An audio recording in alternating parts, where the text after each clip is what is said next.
কথায় আছে ভাই, জ্ঞানী লোককে ইশারা দিলে বোঝে, আর অজ্ঞানী যারা তাদেরকে ঠাসারা দিলেও বোঝে না। ঠাসারা শব্দের হয়তো অনেকে বুঝবেন না, আমরা বলা জেলার লোক যারা তারা বুঝবো, মানে অনেককে ভেঙে বললেও বোঝে না। জুলাই আন্দোলনের মাধ্যমে আমরা বাংলাদেশে নতুন করে একটি অধ্যায় অর্জন করেছি, অথবা একটা কৃতিত্ব অর্জন করেছি।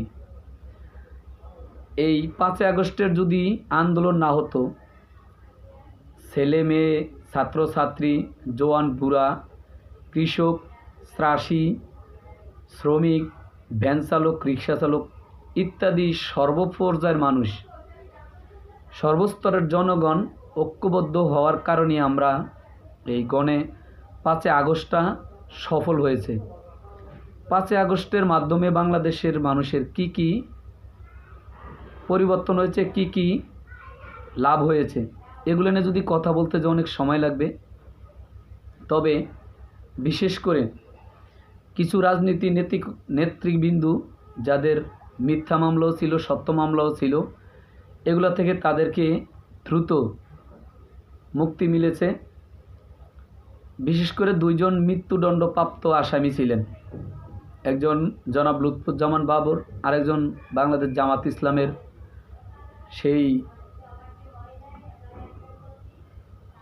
আপনার ওনাকেও মৃত্যুদণ্ডের আসামি ছিল, ওনাকেও মুক্তি করা হয়েছে, ডক্টর আজহার উদ্দিন। তাহলে এই লোকগুলোর তো ফাঁসি হইতো নিশ্চিত। এবং লুৎফুজ্জামান বাবুর নিজে মুখে বলছিল যে আর 6 মাস থাকলে আমাকে ঝুলিয়ে দিত। জনাব তারেক রহমানের নামে অনেক মামলা ছিল, বেগম খালেদা জিয়ার নামে মামলা ছিল, সেগুলো তোলা হয়েছে। এবং প্রধান উপদেষ্টা ডক্টর মোহাম্মদ ইউনূসের নামে 600 কোটি টাকার ঋণ, আপনার শ্রমিকের টাকা আত্মসাৎ করছে, সেই মামলাও ছিল, এগুলোও মুক্তি হয়েছে। কিছু দাগি আসামিও বের হয়েছে, যেরকম নারায়ণগঞ্জের জাকির খান।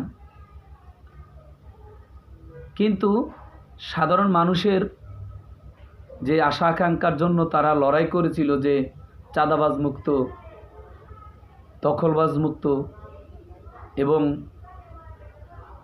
লুটতারাস, সন্ত্রাসী, তারপরে ব্যবসায়ীদের সিন্ডিকেট, 1 টাকার মাল 50 টাকা বিক্রি করা, এগুলোর থেকে তারা রেহাই পাবে। কিন্তু অবশেষে ওই গল্পর মতো হইল, এক ছেলে সারা রাত্র ভোরে বেহুলা লক্ষিন্দারের গান শুনছিল। তো সকালবেলা মাকে জিজ্ঞেস করলো, মা, বেহুলা কি পুরুষ না মহিলা?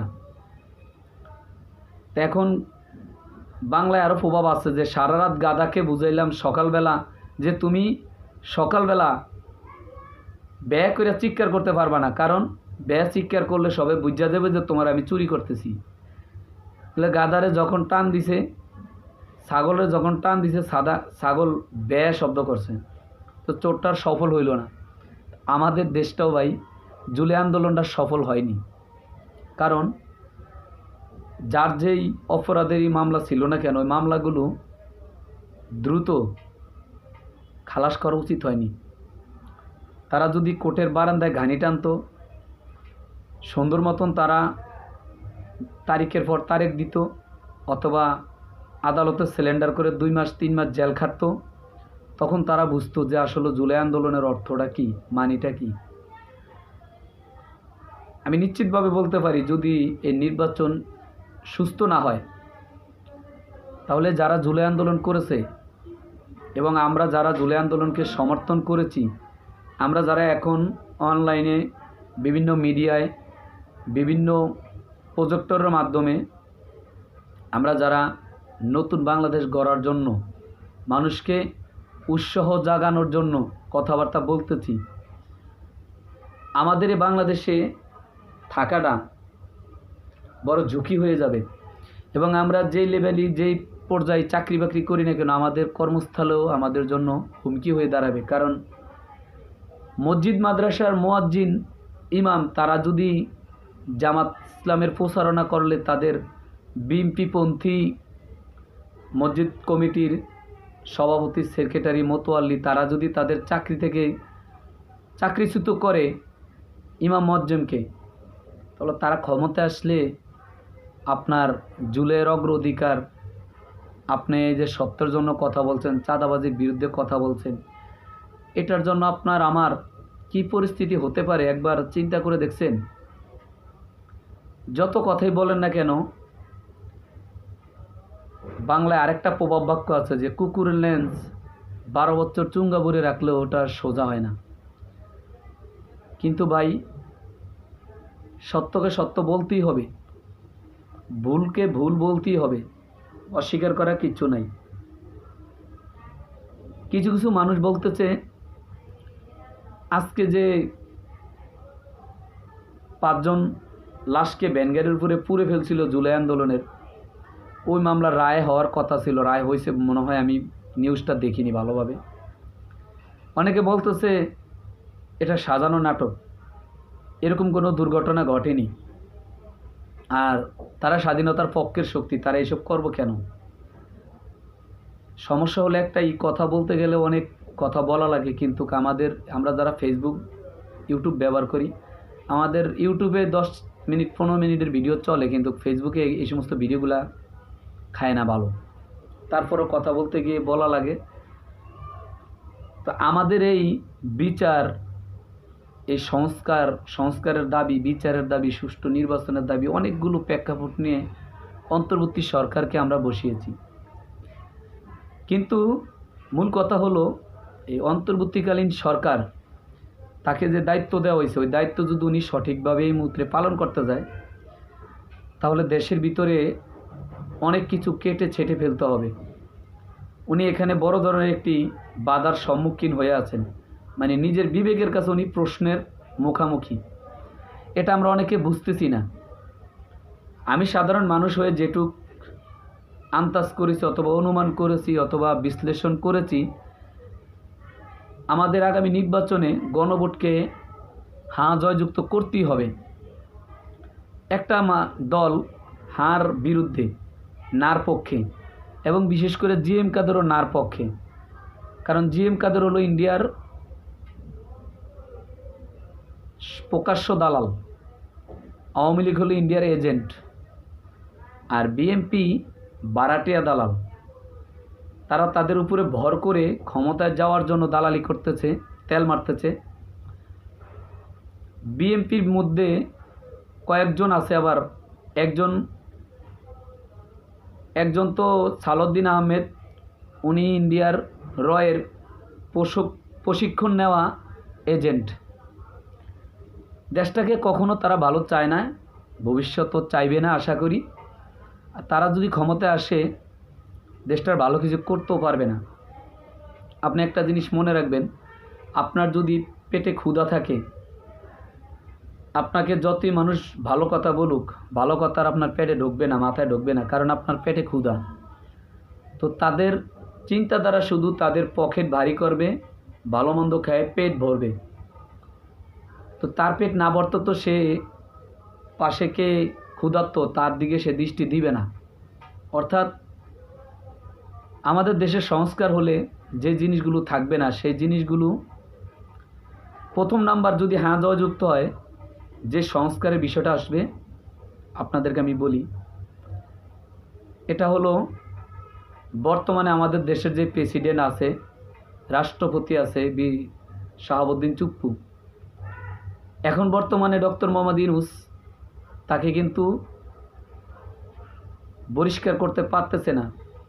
কারণ ডক্টর মোহাম্মদ ইউনূসের এখানে ক্ষমতা নাই, এখতিয়ার নাই। তিনি ওনার মাধ্যমে শপথ গ্রহণ করেছে। সেনাপ্রধান ওয়াকারুজ্জামান, যদি উনি দেশের স্বার্থে কিছু করতেছে, তবে ওনার ভিতরে যে ঘাবলা নাই, এরকম নিশ্চয়তা কেউ দিতে পারবে না। ওনাকেও বহিষ্কার করা দরকার, চেঞ্জ করা দরকার, কিন্তু অন্তর্বর্তীকালীন সরকার এটা পারতেছে না। বিশেষ করে আমাদের মন্ত্রণালয়ের কিছু সচিবগণ, যারা রাঘব গোয়ালের চেয়েও বড় বোয়াল, তাদের মাধ্যমেই আমাদের দেশের খুন খারাপি, চাঁদাবাজি, সন্ত্রাসীর কনকাটি নাড়াপাড়া করে তারা। তাদের কারণেই শরীফ ওসমান হাদিকে হত্যা করে খুনি ইন্ডিয়াতে পালিয়ে যেতে সফল হয়েছে।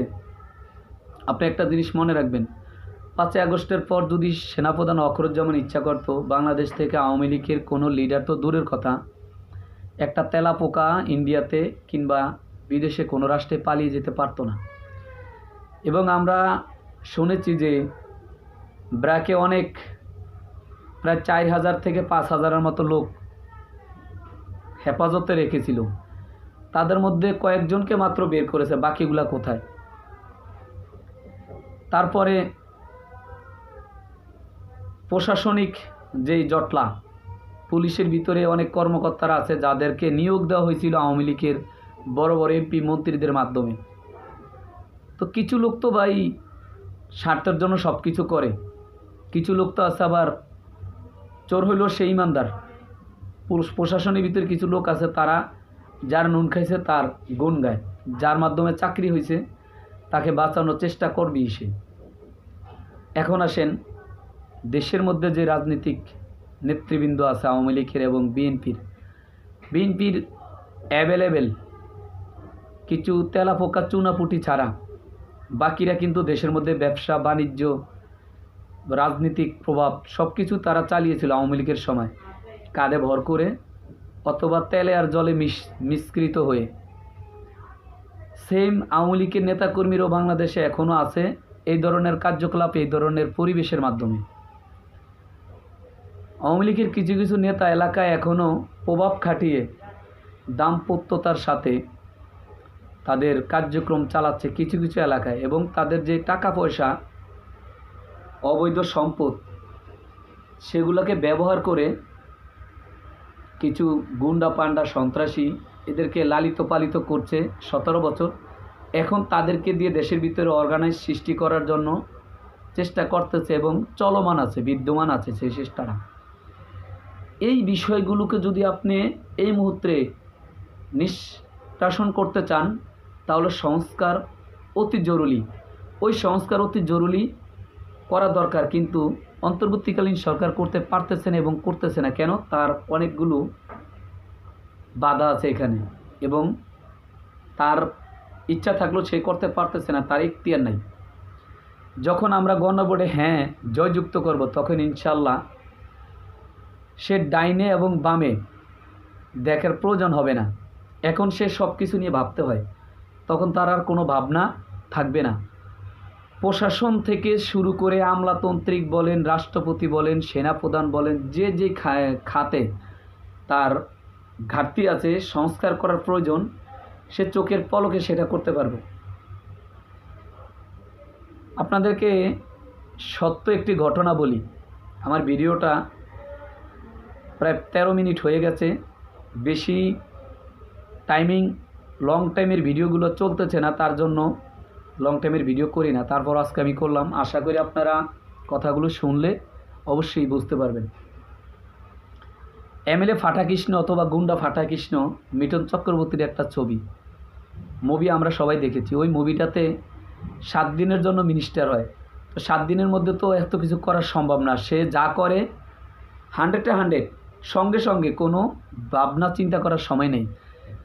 গণভোটে যখন আমরা হ্যাঁ জয়যুক্ত করবে ইনশাল্লাহ ডক্টর মোহাম্মদ ইউনূস এই কাজগুলো এইভাবে করবে, আমি যেগুলো বললাম। শুভ সন্ধ্যা, সবাইকে ধন্যবাদ। কথাগুলো মনোযোগ দিয়ে শুনবেন, আশা করি বুঝবেন। ভিডিওটা শেয়ার করে দিবেন এবং যেই দেখবেন সাবস্ক্রাইব করবেন। ধন্যবাদ।